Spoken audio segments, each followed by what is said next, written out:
Hey friends, the Fearless Advisor here, and today I'm going to discuss maximizing your tax loss harvesting.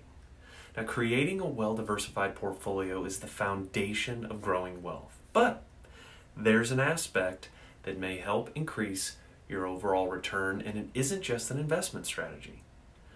Being strategic about handling asset value declines is also a tax strategy. It can help you offset capital gains taxes resulting from managing your portfolio or taking income in retirement. So how does this work? Let's dive in. Rebalancing your portfolio to keep your investment strategy and risk tolerance on track can mean you have to trim back a position that has gained substantially. The sale, if the investment is held in a taxable account, could create either a short-term or a long-term capital gain. The IRS allows you to offset capital gains with a capital loss. If losses are greater than gains, you can carry the loss forward until it's all offset. You can also use up to $3,000 of losses to offset ordinary income. But how do you know which position to sell? Tax savings are important, but your investment strategy should be the main consideration. Some reasons to sell an investment other than just rebalancing are it doesn't fit your existing investment strategy, or you want to change. 2, the growth prospects have dimmed, or 3, the position can be easily replaced with something else with similar utility in your portfolio. Now let's discuss getting the most out of the tax rules.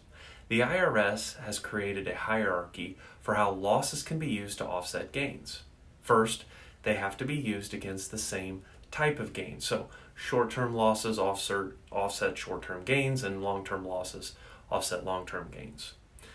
If your short-term losses are greater than your short-term gains, the excess can be applied to long-term gains and vice versa.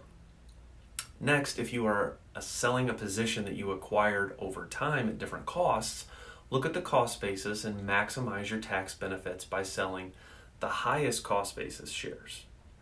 Once the sales are complete, you'll want to replace the asset in your portfolio. There are some IRS rules to follow. You want to maintain your portfolio diversification, so unless your strategy has changed drastically, you may want to purchase a similar asset. This can get tricky. The IRS has created a rule to prevent simply switching out of a loss for the tax benefit and then repurchasing the asset at a lower cost. It's called the wash sale rule, and states that your write-off will be disallowed if you purchase the same or a substantially identical security within a 30-day window, either before or after you sell to harvest a loss.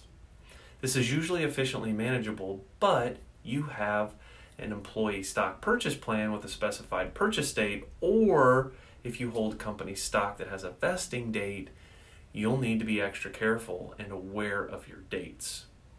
If the position you sell represents an industry sector exposure, you can generally replace it with a mutual fund or ETF without creating a wash sale. Just be aware of the cost of the transaction. You should think about your tax loss harvesting as part of your ongoing portfolio management and effective tax planning. It can be part of an annual rebalance, or you may keep the tax benefits in mind as you opportunistically invest throughout the year. If you are interested in implementing tax loss harvesting in your portfolio, please reach out to us here at F5 Financial Planning. Thanks for joining us.